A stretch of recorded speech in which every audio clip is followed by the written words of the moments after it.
Kilauea volcanoes, the most active in Hawaii, erupted again for the second time at 15:15 local time. The eruption threw a shower of lava nearly 500 feet into the air, with the observatory raising Kilauea's alert level to watch alert less than an hour before the eruption began.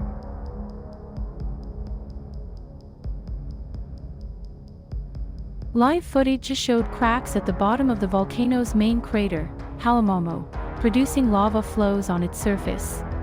Hawaii Volcanoes National Park on the Big Island of Hawaii last erupted in June, and the observatory has been closely monitoring the possibility of another eruption since August.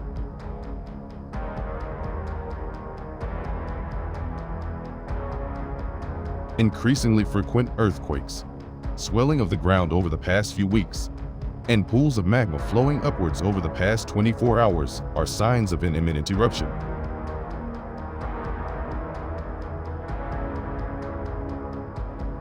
The volcano's location in a national park places it at a safe distance from local residents. There is no immediate threat to human life or property, but he said the volcanic haze, a mixture of sulfur dioxide and other volcanic gases, could pose health risks to people with respiratory problems.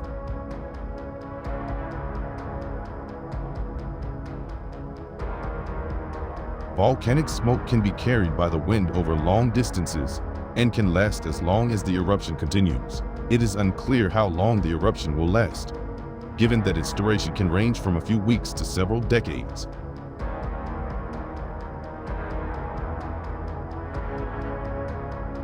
But the eruption will not be like the 2018 eruption that accompanied tens of thousands of earthquakes and destroyed more than 700 homes, according to the National Park Service.